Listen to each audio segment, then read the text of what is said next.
Gracias por esta charla.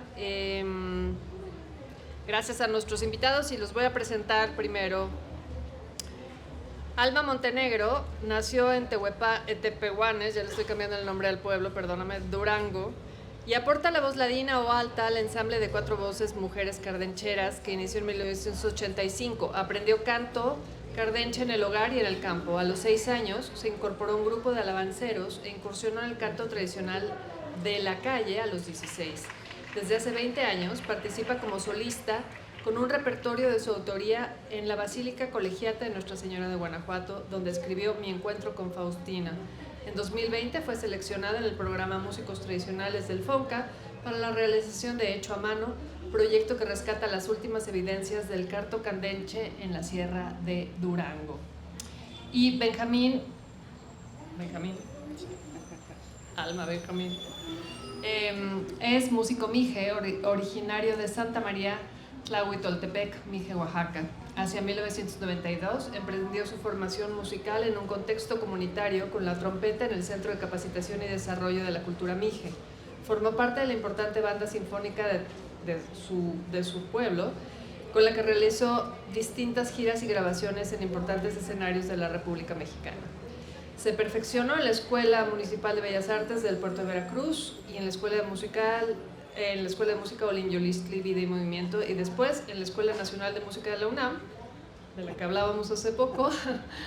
En 2008 fundó el proyecto Quinteto Camapié Brass, con destacados músicos de Tlahuitoltepec, reinterpretando música tradicional ayuk en formato de música de cámara. Y Benjamín, que es Benjamín Kumactú Xuxpé, es también Benjamín García González, en otra vida.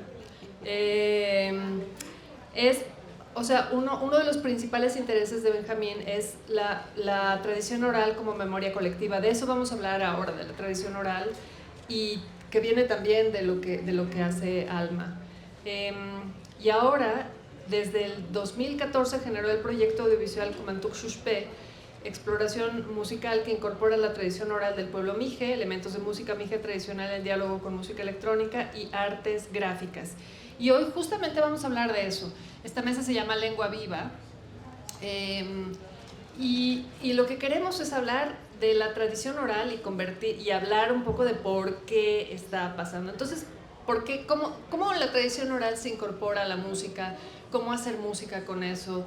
Y por qué es relevante en estos tiempos de, no sé, como a lo mejor de música hecha por inteligencia artificial, o de música pop que se hace cada 3 momentos, ¿no? O sea, una nueva rola. Y yo no estoy necesariamente en contra de eso, solo que me parece que es muy relevante darle un espacio a esto y retomar toda esta tradición oral, porque la lengua viva está allí, ¿no? Y ahora vamos a entrar en eso. Entonces me gustaría primero hablar, te voy a ceder a ti la palabra, Alma. ¿Cómo se acercaron ustedes a la tradición oral y a la música que ahora hacen? ¿Cuál fue la primera aproximación? Bueno, pues muchas gracias. Y bueno, contestando la pregunta de la maestra, mi primer acercamiento hacia la música cardenche fue pues en mi infancia.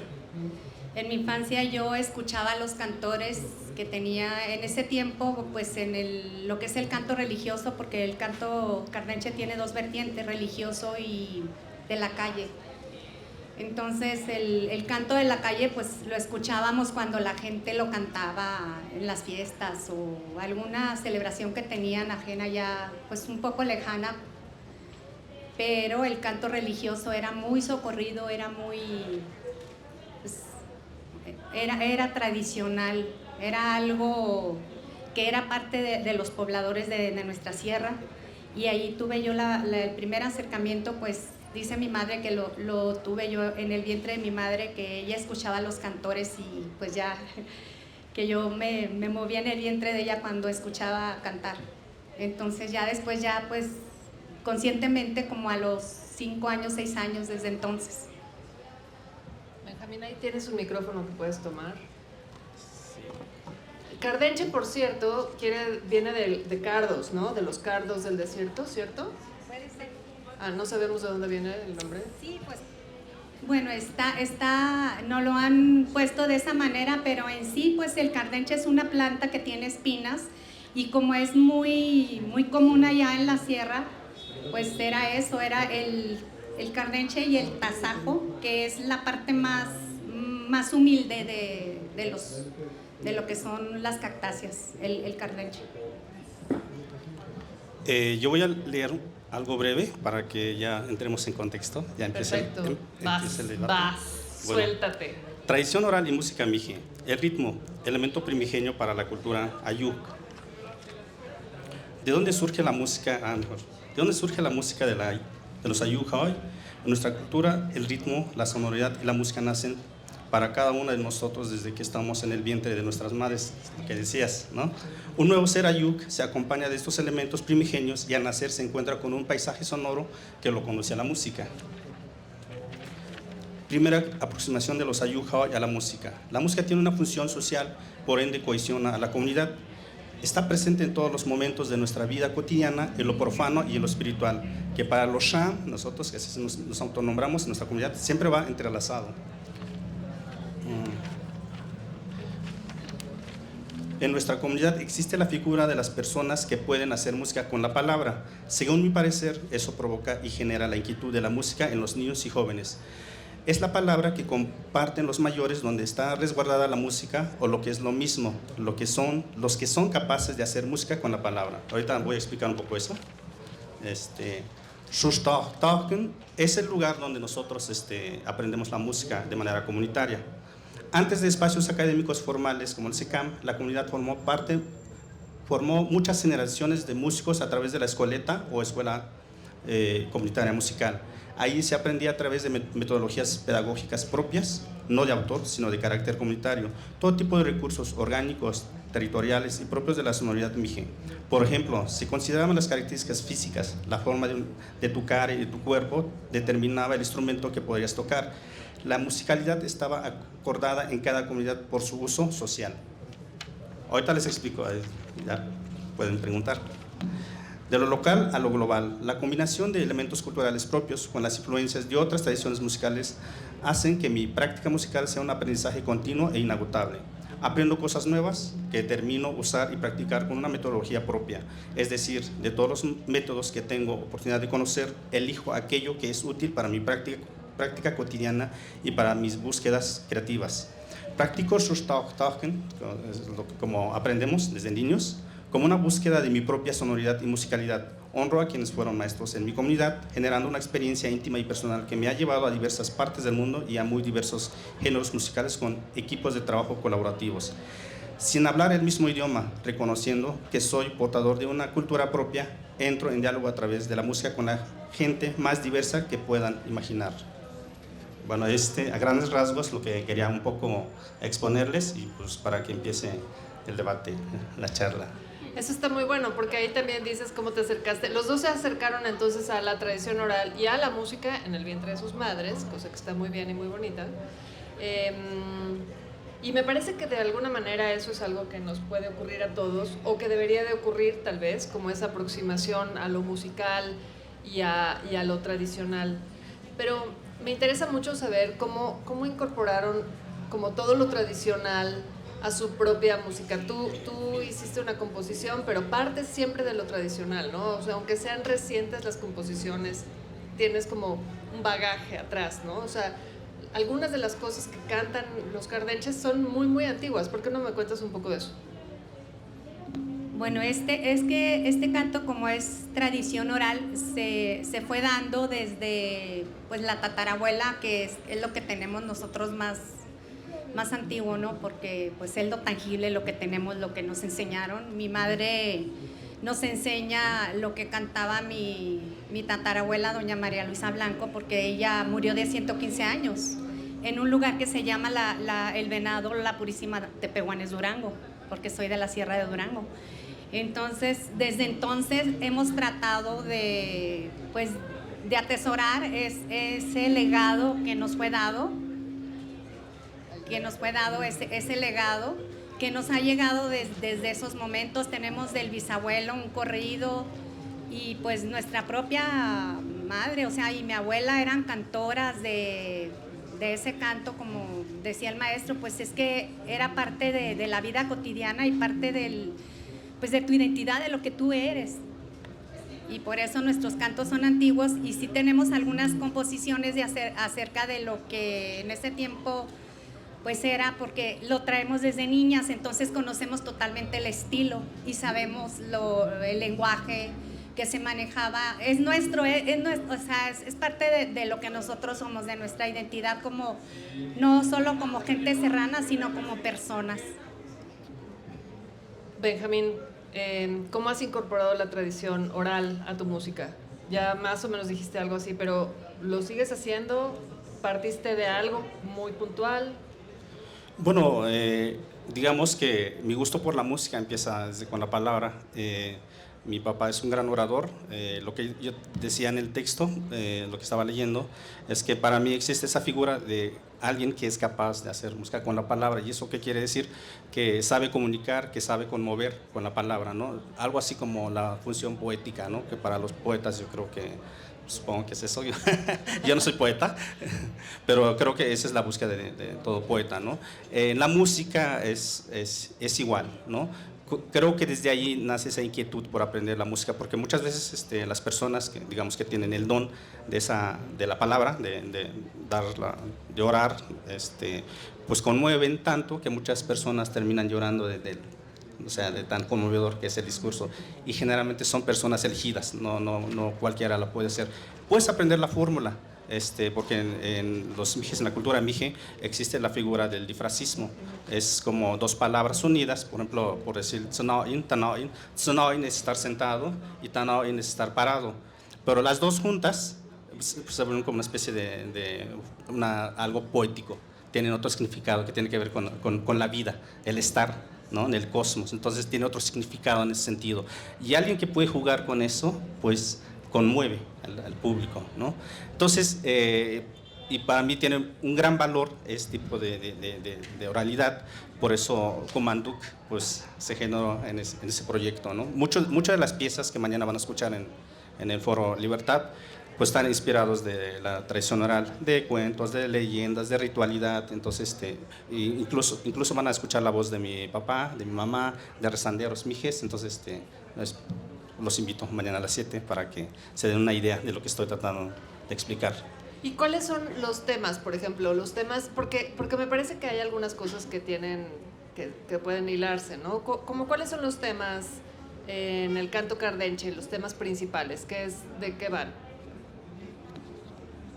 Bueno, como les decía, el canto cardenche tiene dos vertientes muy importantes, que es el espiritual, que es el religioso, y el material, que es el de la calle, el que se usaba, por ejemplo, en lo que eran serenatas, lo que eran pues canciones dedicadas o de fiestas, en las bodas, que se cantaba nada más con 3 cantores, se hacía la boda y se aplaudía y se cantaba. Y lo que es el religioso, que se usaba pues en todo lo que es la espiritualidad de la persona, ¿no? Entonces es muy vasto. Tenemos muy importantes canciones o interpretaciones para esos dos temas. O sea, habría que ver pues no sé qué es lo que quisieras o sea, de la calle o de religioso. El que tú quieras. ¿Quieren? Religioso, porque son alabanzas, ¿no? Sí, las alabanzas, por ejemplo, pues no sé si quieren que les cuente una anécdota. Cuando yo siempre la cuento la anécdota porque nos caracteriza y les gusta mucho a la gente. Cuando yo era pequeña, mi madre me lleva con mi abuela, que tenía ella pues su pequeña casa, ¿no? Con piso de tierra, que se le nombra, y en una esquina estaba el comal, y ella estaba echando gordas. Cuando yo entro, yo tenía como unos 4 años, entonces mi mamá María, que es mi abuela, enrolla una tortilla con sal, y cuando ella me la da, ella hace esto. ¿Quién es esa estrella que a los hombres guía?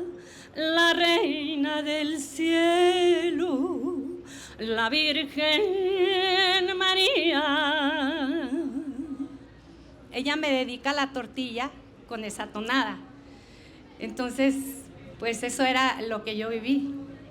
En cuestión religiosa, pues yo aprendí los cantos desde que estaba mi abuela echando las gordas.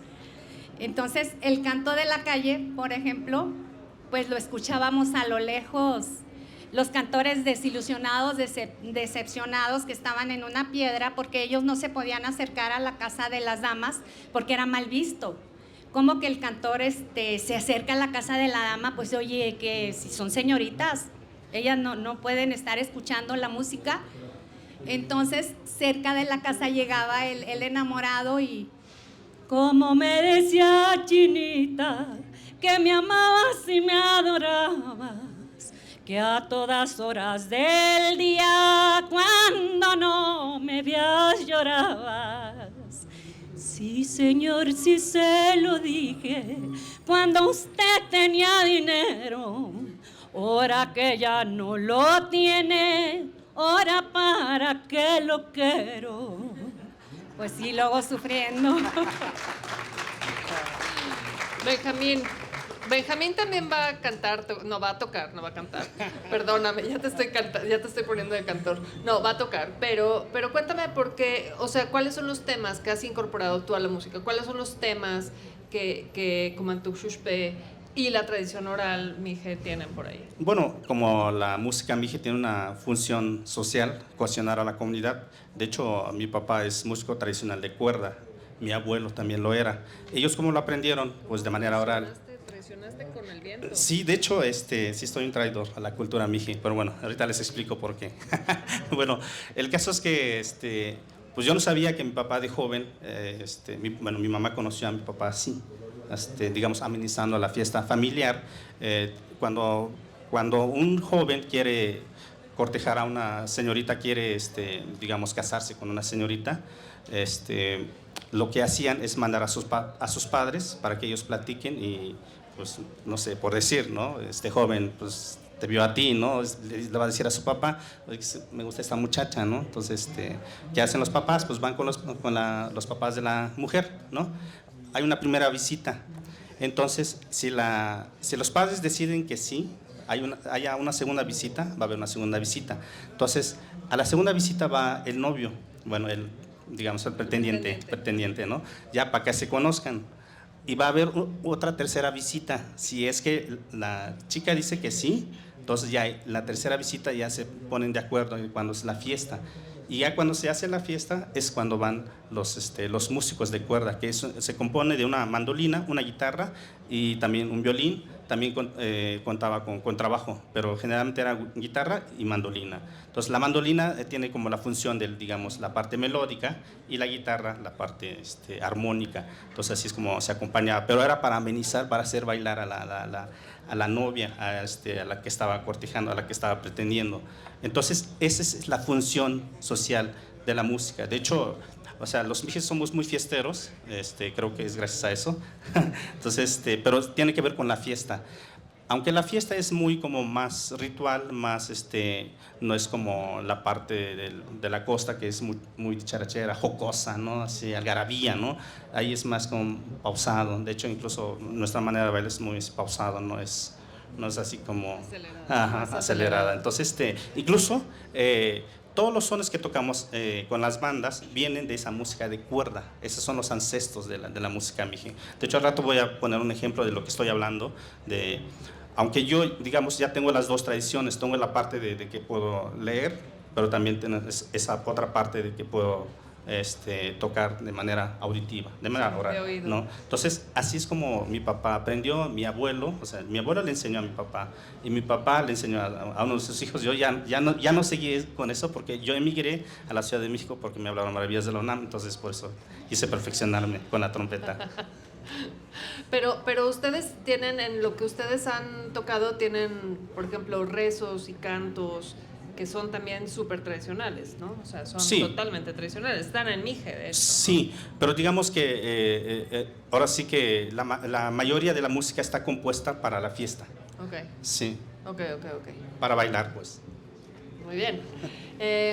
Ahora, ¿por qué es relevante la tradición oral, Alma?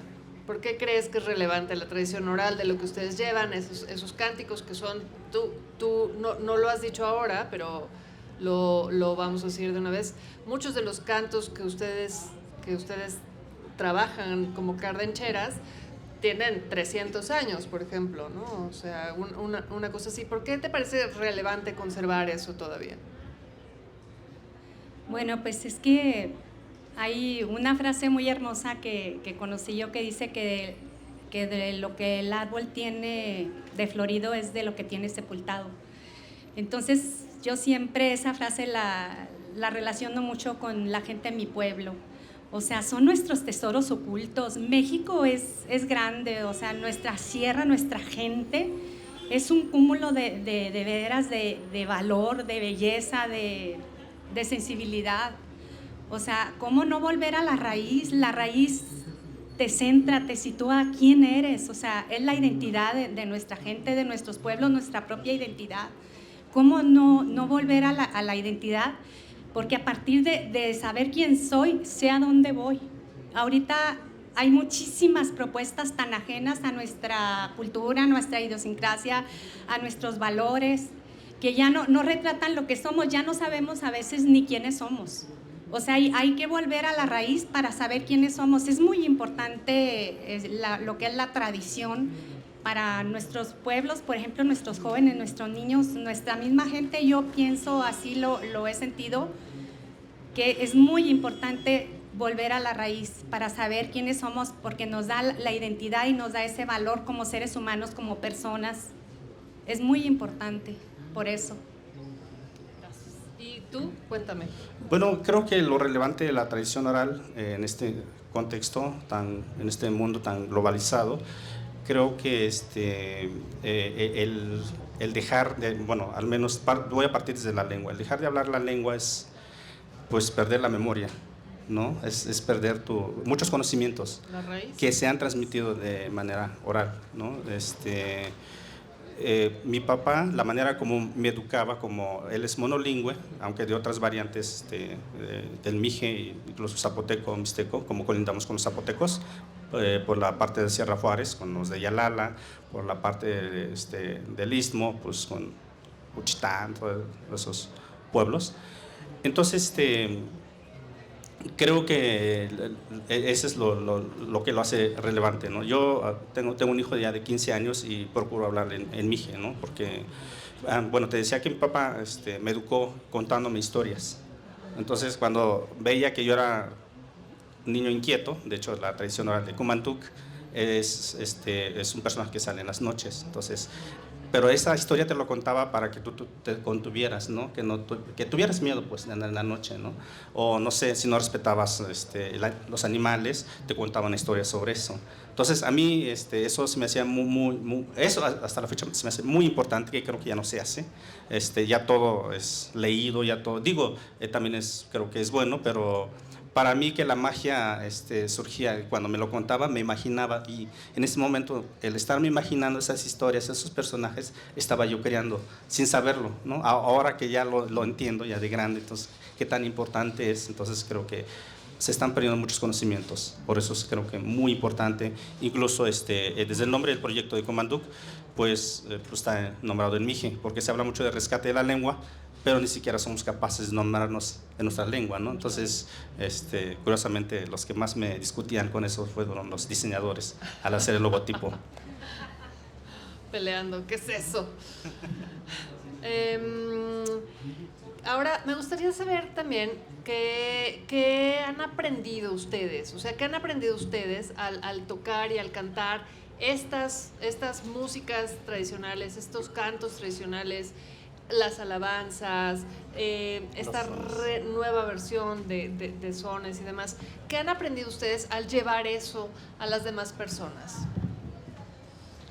Bueno, por ejemplo, en mi caso, pues yo he descubierto tesoros incalculables, ¿no? De lo que puede ser nuestras tradiciones, la riqueza, como les decía, la riqueza que tenemos en nuestra gente que ya se fue, lo que nos dejaron. O sea, es algo hermoso, y hemos aprendido, por ejemplo, cómo la comunicación con las personas, que mucha gente no nos conoce o no sabe, pero que se identifica y de alguna manera, pues, volvemos a hacer, ¿no? O sea, así como uno solo, ¿no? O sea, una sola unidad, ¿no? Lo que nos une, la sensibilidad, la música, o sea, es algo muy, muy grande lo que nosotros nos ha llevado a conocer a la gente y que a las personas que les hemos llevado nuestros cantos, de veras hemos aprendido cómo la gente tiene sed, tiene pues mucha sensibilidad y tiene muchos deseos, por ejemplo, los jóvenes, de aprender, de conocer sus raíces. Eso es lo que hemos visto, que dicen, ay, me recordaste a mi abuelita, o por ejemplo lo que cantaba, yo no sabía que mi abuela cantaba Cardenche, y gente así y nos reíamos de sus cantos, dice, y sin saber que eran un tesoro que de hecho pues eso es lo que es, ¿no? Un tesoro ya de la humanidad.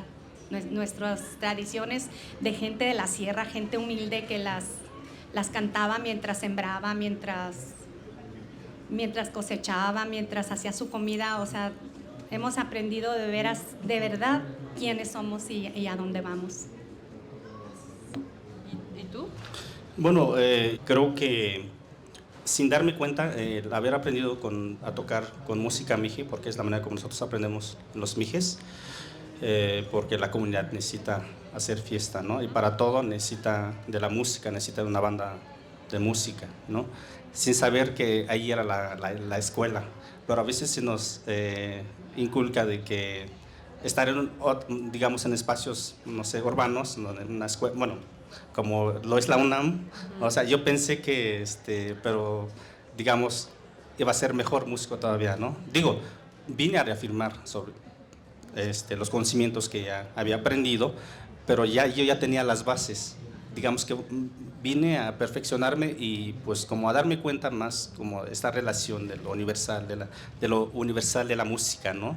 Y que aunque toque sones mijes, bueno, nos pasaba que en una gira por Barcelona, tuvimos ahí como 4 presentaciones tocando puros sones mijes y preguntaban, ¿a poco esa es música de México? Me decían, ¿no? Sí. O sea, como que están muy acostumbrados a que piensan que México nada más es mariachi, ¿no? Sí. Entonces, y eso fue muy interesante, y luego, o sea, el valor que tiene, ¿no? Y que la gente pues se puede sentir identificada y que le puede gustar, ¿no? Entonces creo que un mundo globalizado y muy uniforme, de manera culturalmente hablando, musicalmente hablando, creo que es muy aburrido. Entonces creo que es la importancia de preservar nuestras tradiciones en este caso. Yo quiero dar chance de que ustedes escuchen a ambos la música que hacen, y entonces les voy a hacer ahora la última pregunta a los dos, y luego les voy a dar la palabra a ustedes en caso de que tengan alguna pregunta, para dar un poco de espacio para que Alma cante y Benjamín toque. Entonces la última pregunta tiene que ver con un legado que ustedes quisieran dar. ¿Cuál es el legado que ustedes quisieran dejar? Si es que alguno, porque a lo mejor pueden decirle nada. Bueno, pues con un trabajo ya previo, ¿no? Que se ha hecho de tantos años, pues sí nos gustaría, bueno, a mí y a mis compañeras, las cardencheras, pues dejar así al descubierto nuestro corazón, nuestro propio corazón, el propio corazón de nuestra gente, de nuestro México, de nuestra sierra, y que la gente se dé cuenta pues del valor que tiene, ¿no? En las tradiciones, que nunca dejen sus tradiciones, ya sea de cualquier índole, culinarias, tradiciones de las que sean, son muy valiosas, son muy valiosas para el ser humano, para que el ser humano no pierda la capacidad de amar, la capacidad de asombro, la capacidad de sentir. O sea, es muy importante. Eso nos gustaría dejar así, nuestro propio corazón abierto a toda la gente que quiera escuchar un pedacito de la sierra, y que al fin de cuentas pues es un trocito de México, de un México abierto para todos. Eso es lo que quisiéramos dejar, nuestro propio corazón. Bueno, yo no quiero ser muy pretencioso, no, no sé qué sea el legado, pero sí, digamos que creo que a las nuevas generaciones mi mensaje sería como que vean que hay otras maneras de abordar la música, ¿no? Y que como mijes vivimos nuestros tiempos, no somos una cultura estática, no somos una cultura como especie de museo, ¿no? Somos una cultura viva, cambiante, incluso la lengua siempre está cambiante, ¿no? Entonces creo que pues ese sería como mi mensaje a ellos, ¿no? Pues Cumantuques vive sus tiempos y por eso se apoya de ritmos electrónicos y que los sones mijes se pueden reinterpretar, ¿no? Se puede volver, no sé, electro son mije, ¿no? Por decirlo, ¿no? Entonces creo que ese sería como mi mensaje más que un legado. Y bueno, se tiene que seguir haciendo música mije, sones mijes, porque pues la comunidad necesita bailar, pero hay otras maneras de abordar la música. ¿Alguien quiere hacer una pregunta antes de que...? No hay micro, creo. No, pues... Sí, creo que está medio enredado. Sí necesito el micro porque casi no tengo voz. Me llama mucho la atención que el canto cardenche aluda a una tradición española, es decir, religiosa española, mientras la música que hace Benjamín va hacia una raíz indígena. Y mi pregunta es, ¿en el canto cardenche existen canciones, no sé si la palabra es exacta, canciones, pero en fin, temas, melodías, que no casen con la cultura española religiosa, o sea, la Madre de Dios, Cristo, en fin, que tienen que ver con esta tradición hispana y que vayan a un origen más indígena? Bueno, mira, es que a raíz de donde yo vengo es una villa fundada en el 1500, a mediados de 1500. Entonces esa villa fue fundada por Fray Jerónimo, un fraile jesuita. Y a raíz de ahí, de cuando empieza pues lo que era la evangelización, fueron fundados esos pueblos. O sea, nuestras descendientes venían de otros lados de Europa y que fundaron esa sierra de Durango. Entonces, nuestra gente tiene nada más algunas canciones, por ejemplo, que mi abuela recuerda que estaban pues salpicaditas de un náhuatl antiguo, nada más. Pero porque esa población era de los tepehuanos, entonces ellos se van de ahí. Y nuestro canto cardenche empieza, de hecho es en español.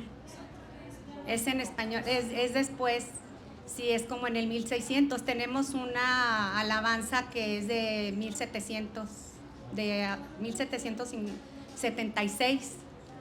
Y tenemos otras, lo que son canciones de 1800, que son las que tenemos ya más evidencia. Pero es a raíz de eso y hay muy poca de los pueblos originarios, es poco, es más bien ya de la nueva evangelización. De ahí viene el canto cardenche. Sí.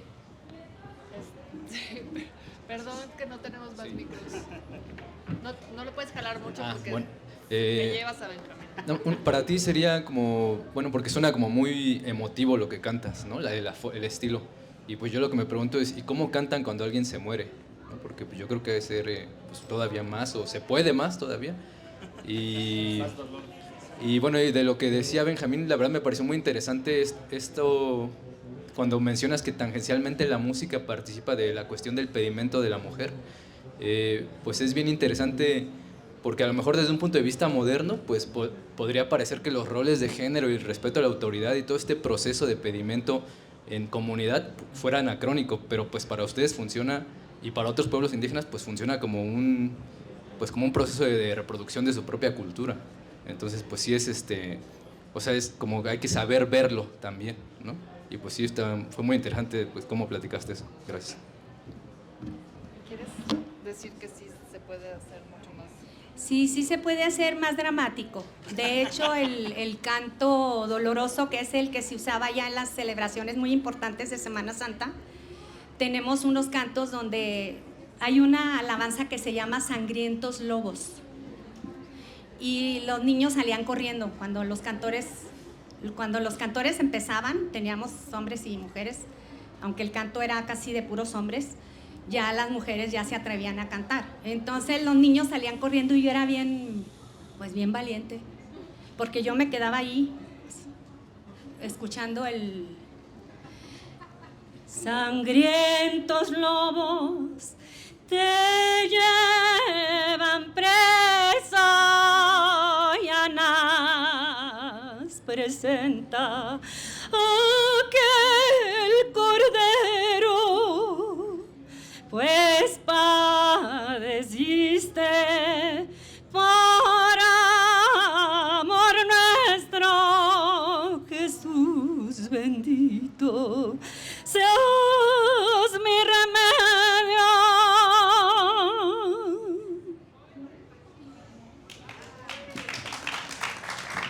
Una última pregunta antes de que empiece la música. ¿Alguien más? ¿Ahí hay una? ¿Sí? ¿No? ¿Nada? No, ya está. Ah. ¿A partir de cuándo se empiezan a involucrar las mujeres en el canto carranchero? Esa es una. ¿A partir de cuándo las mujeres empiezan a involucrarse en el canto carranchero? Muy Ya. bien. Porque dices que al principio eran los hombres nada más los que cantaban. Sí, mira, las cofradías que se hicieron, las cofradías religiosas, se hicieron a partir del siglo XVII, más o menos XVIII. Entonces era nada más de puros hombres y las mujeres siempre han estado ahí, siempre hemos estado ahí, siempre hemos cantado y somos columna vertebral de la vida cotidiana. Entonces, pero ellas estaban en el público. Por ejemplo, de las celebraciones las mujeres aprendían a cantar y los hombres eran los que llevaban la voz cantante, los que llevaban la fiesta, los que organizaban. Y empiezan las mujeres un poquito más a partir, por ejemplo, pues como en el siglo pasado, a principios ya las mujeres empiezan a incursionar, empiezan poco a poco pues a estar también ellas en el protagonismo, ¿no? de las actividades, las empiezan así a dejar un poquito más o ellas, no sé, se empiezan a poner en la fila con los hombres, pero yo todavía me acuerdo en los años 60 que todavía eran muchos hombres y las mujeres estábamos sentadas. De hecho, yo atrás de ellas fue también que escuchaba y cómo oía yo las voces. O sea, yo sé hacer 3 voces del cardenche, pero por pura tradición oral. Pero sí, más o menos a principios ya en el 1900 y algo, porque mi abuela cantaba ella en su máquina de coser y había unas señoras allí cerca de mi casa que cerraban las puertas y cantaban. Entonces cantaban muchas cosas y así bravas, ¿no? Y se levantaban sus falditas y pues hacían sus percusiones con las piernas. Pero pues es que era un poquito mal visto que las mujeres anduvieran cantando el canto de la calle, porque el canto religioso sí lo podían cantar, aunque el hombre fuera el protagonista. Y no era mal visto, era en los velorios, eran en los rosarios, en todas las actividades religiosas. Pero es más o menos a partir de esa fecha, que la mujer dice, aquí estoy. A ver, ¿por qué no? ¿Ya? ¿Ya acabaron? Muy bien. ¿Por qué no cantas una pieza más y luego tú nos deleitas con la tradición que le hiciste a las cuerdas familiares? Sí. Bueno, voy a interpretarles una, nada más que no sé qué tanto tiempo, o sea, 3 minutitos más o menos, sí, para interpretar una pieza de amor y desamor de un muchacho que pide, ¿no? el consejo, se llama Los Caracoles, y pues voy a tratar de interpretárselas, interconectando la segunda y la voz ladina. O sea, la voz de arriba es la voz ladina, que es particularmente la que yo canto, y conectando con la segunda voz, que es lo primero que entra siempre en el cardenche, es la segunda voz. Y estos son los caracoles que brillaban en la mar. Me aconsejan que te olvide, pero no te de olvidar. Al pie de un árbol frondoso, triste que me senté a llorar de ver a mi paloma que anda en otro palomar.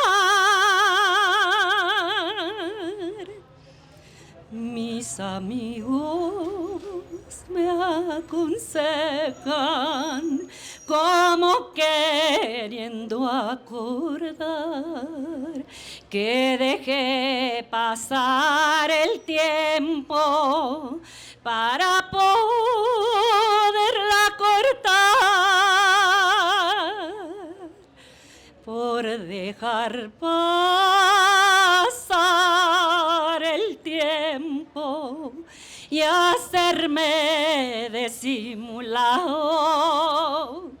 Cuando fui a cortar la flor, otro ya la había cortado.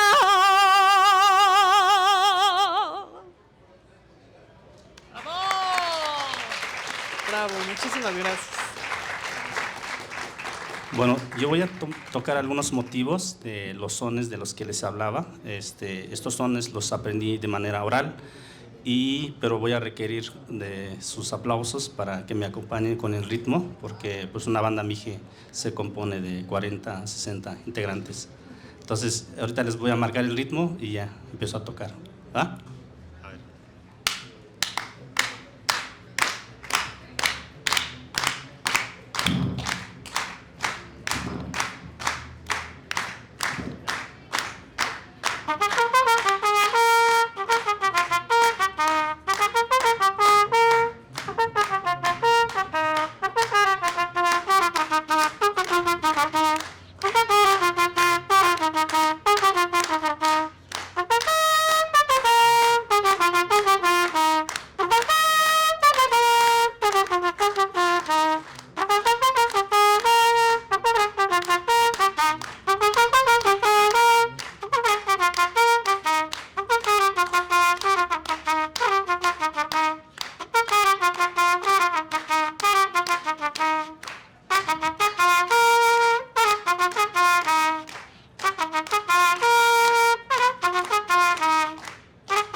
Bueno, estas piezas son hechas exclusivamente para bailar. Entonces, una banda mije se compone de 40 a 60 integrantes para amenizar la fiesta, y una banda puede durar de media hora a una hora. Por eso se componen de muchos integrantes, para que si se cansa uno, pues sigue el otro y así. Entonces, un poco para que lo tengan claro. Tienes un minuto más. Bueno, Igual ya no da tiempo. sí, yo creo que... Ya no nos pues, da tiempo de nada. Sí. Bueno, tú querías dar. A ver, primero, muchísimas gracias a todos ustedes por estar aquí. Gracias por cantar, gracias por tocar. Y ahora sí. Sí, pues yo quiero darle mis agradecimientos y de nuestras compañeras, las cardencheras, las mujeres cardencheras de la Sierra de Durango, a la doctora Rosa Beltrán, coordinadora de difusión cultural de la UNAM, y a la maestra Julia Santibáñez, directora de literatura y fomento a la lectura, y a Julieta García, subdirectora de literatura del UNAM, que nos acompañó muchísimo, y a la señora Imelda Martorell y todo el equipo que organiza la Fiesta del Libro y la Rosa, y pues haber compartido con este gran músico que es el maestro Benjamín, y pues a todos ustedes que se identifican con sus propias tradiciones y pues que se den una oportunidad de mirar a su propio corazón. ¿Dónde? En nuestras tradiciones. ¿Qué quieres decir? Pues igual nada más agradecerte por este espacio, porque creo que son muy importantes estos espacios para visibilizar nuestra música mije, aunque mañana van a escuchar otra cosa, Eso les iba a decir. es un poco diferente. Sí van a escuchar sones mijes, reinterpretado ya con esta versión electrónica, y pues también hay visuales, viene un artista mije que tiene todo este universo de Kumanduk, y pues van a poder ver el personaje de Kumanduk en los visuales. Entonces creo que les Mañana a puede las 7, interesar. ¿no? Mañana a las 7 en Foro Libertad. En el Foro Realmente Libertad. invitados. Oigan, y de verdad, busquen la música que hacen las mujeres cardencheras de Durango, es increíble. Ya oyeron una parte, pero cuando las oyen todas juntas es muy impresionante. Eso es también tradición oral, eso es una lengua viva. Y también lo que hace Kumanduk Xuxpe es increíble, ya lo pueden oír mañana. Búsquenlos en sus redes sociales, también ahí tienen sus eventos. Y una vez más, gracias por acompañarnos.